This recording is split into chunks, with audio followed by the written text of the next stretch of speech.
Now it's time for the stories.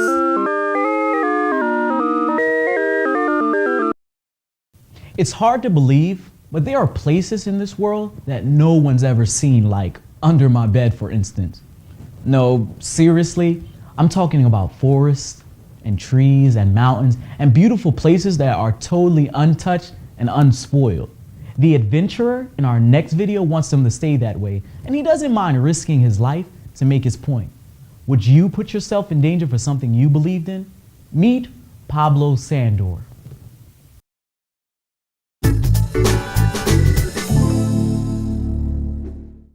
Man with a mission. Deep inside the Chilean rainforest in South America is a 2 million acre wilderness that's untouched by the modern world. In the center of it all, high up on a mountain, is a clear lake that you won't be able to find on any map, because there's no easy way to get to it, unless you've got wings. But that doesn't mean Pablo Sandor isn't going to try, because this Mission Impossible is a real mission for Pablo. He's dedicated his life to exploring and writing about the endangered wilderness. He wants to save this land from developers who would cut down the trees, dig up the land, and turn this into this. Making it to that lake is the first step. Pablo and his group of eco-explorers will have to ride rough river rapids in kayaks, snake their way through the jungle, slog through swamps, survive breakfast, instant food, and scramble up slippery slopes in the rain, which is hard enough to say, let alone do. On every leg of the journey, they're in danger of snapping a leg, or an ankle, or an arm, poking an eye out, or dropping 80 feet to their death. Yikes! But all that snaking, slogging, and scrambling pays off, and they're just about to reach their goal. There's our world. Yeah. Not so fast, Pablo. You still have to make it up that mountain, which is covered by a vertical forest, kind of like a regular forest, turned on its side. You don't have to carry ropes for that. That's the nice part. The bad part is that some branches are rotten. Oops! They have to go up a granite stream bed instead. But they finally make it to the top. And what do you do after an impossible journey to an unreachable place? Let's go swimming. Whoa! This feels great. Pablo's little adventure made a big splash. His efforts to tell people about this forest helped convince the government of Chile to preserve the land as a national park. Now, no one can spoil the beautiful view.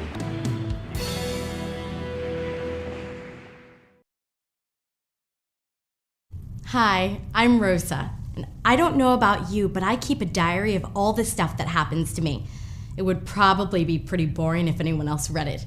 But imagine if your diary was all about an important time in history, and it was read by millions of people. Well, Well, that's what happened to the diary of Anne Frank, written while she hid from the Nazis during World War II. It's probably the most famous diary ever written. Years and years later, her experience makes us ask, what does it take to be brave and stand up for what you believe? Here's Anne Frank's amazing story.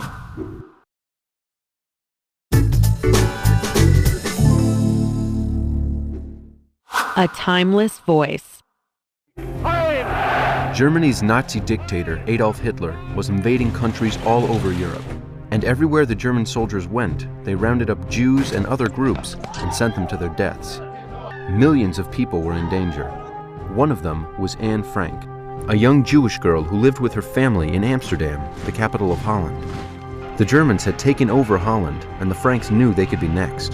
So in 1942, just days after Anne's 13th birthday, the Franks went into hiding. Bringing only what they could carry without being noticed, Anne, her parents, her sister, and 4 other Jews moved into a secret annex, a hiding place above her father's office. For 2 years, these 8 people were crammed into 4 small rooms. They had no contact with the outside world, except for radio broadcasts about the war. A few friends secretly brought them food and supplies. Anne filled her days writing in her diary. She wrote about ordinary things, like growing up, having a crush on Peter, a boy in the annex, and fighting with her mother. And about terrifying things, like the war that was going on all around her. November 19th, 1942. In the evenings when it's dark, I often see long lines of good, innocent people walking on, marched to their death, and all because they are Jews. On August 4th, 1944, the Nazis burst into the Franks' secret annex and took the family away. Anne was sent to a concentration camp, where she died about 6 months later, just weeks before the camp was freed. She was 15 years old. Against all odds, Anne Frank's diary was rescued from the annex by a family friend. It was turned into a book 2 years after the war ended. Since then, it has been translated into more than 70 languages and sold over 30 million copies. Though Anne herself did not survive, her spirit and her love of writing live on. April 5th, 1944. I want to be useful or bring enjoyment to all people, even those I've never met. I want to go on living even after my death. So onward and upward with renewed spirits. It'll all work out because I'm determined to write.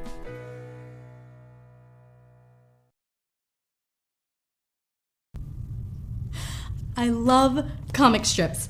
They just crack me up. But do you ever wonder, where do they get this stuff? Who makes it up? Well, the 2 guys who create the comic strip Baldo are really just writing about themselves, their families, the funny stuff that happens to them, and the things they see in their neighborhoods. What does your family and your neighborhood make you think about? Let's meet Hector and Carlos and see how Baldo gets born.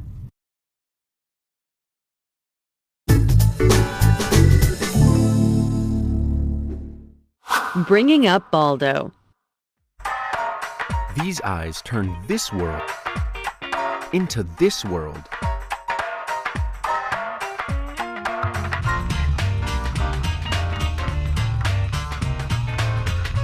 Meet Hector Cantu.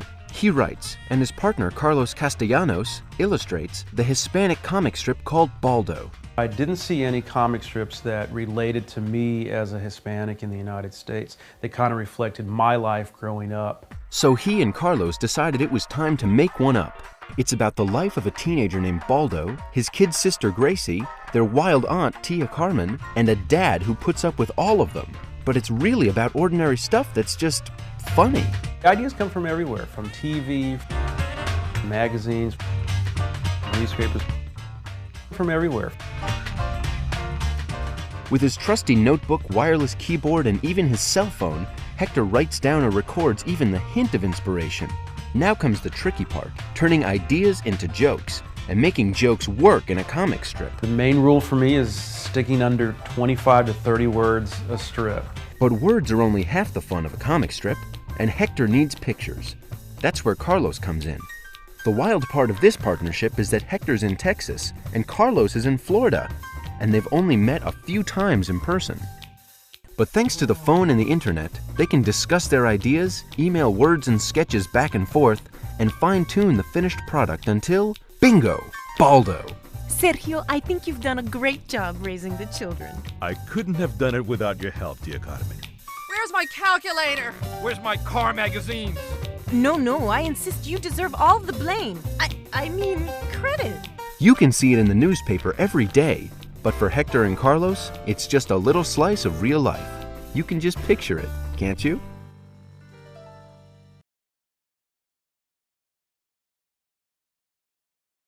Hi, I'm Cesar. Guess what I am? No, I'm not a mummy. I'm a work of art. Take a look at our next video about a couple of artists who really keep things under wraps. How does an artist help us see something in a totally different way? And why on earth do they do what they do? Think about that while I figure out a way to get out of this thing. Can somebody help me?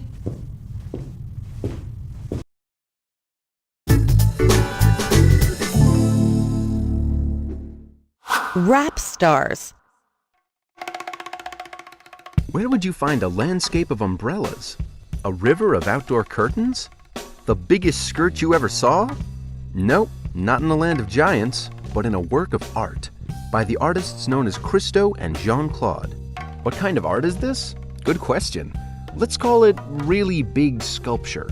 And the big idea behind it is to make people look at familiar places and wide open spaces in a whole new way.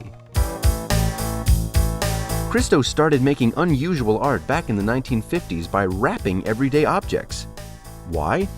He liked the idea that sometimes you have to cover something before you can really see it. He liked the idea so much that he and his wife, Jean-Claude, moved on to bigger things. They surrounded islands in Florida, they wrapped the Reichstag, a government building in Germany, they covered the Pont Neuf, a bridge in France, and they blanketed parts of California and Japan with a sea of umbrellas. Completing projects like these is a major production. This one, called Running Fence, was made of 240,000 square yards of fabric that spanned 24.5 miles across California, from the hills right into the sea. It took 4 years from the original idea to the finished product. Price tag? $3 million. Christo and Jean-Claude pay for the whole thing themselves by selling original drawings and small models of their big projects to art collectors and museums. They use that money to pay everyone on the project, from the people who sew the fabric to the construction workers who put the whole thing together. Sometimes it takes an army of workers to make these artists' impossible dreams come true. But against all odds, Christo and Jean-Claude always seem to pull it off.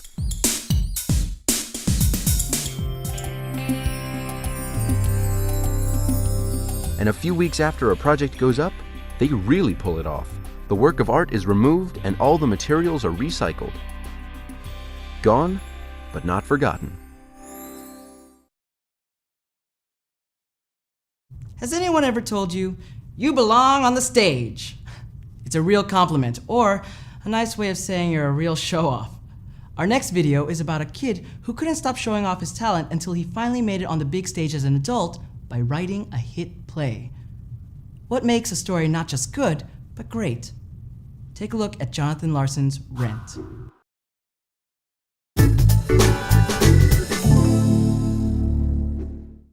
Broadway for Rent. According to his parents, Jonathan Larson was singing when he was in diapers, and they couldn't get this kid to stop singing. Let's find a chair where we can sit and talk. We'll get some fresh air, maybe we can take a walk. By the time he was 4, he was putting on plays in the backyard, entering talent shows, and going on auditions. Me on the green, green dress. Me on you. So where did all that talent take him? He grew up and moved to New York City to write and direct musical plays. Like most struggling artists, Jonathan didn't have much money, so he lived in a rundown neighborhood where the rent was cheap, really cheap. And he needed a job to support his real passion, music. What can I get for you? But after years of working as a waiter by day and writing and performing by night, he was getting just a little frustrated. What am I, nuts? How could I possibly think of writing another musical? Then he got an idea. Making my last chocolate milkshake. Why not write a show about what he knew best? The lives of artists and writers and downtown people like him and his friends. People working out relationships. Take me, baby, one song. Coping with serious illness.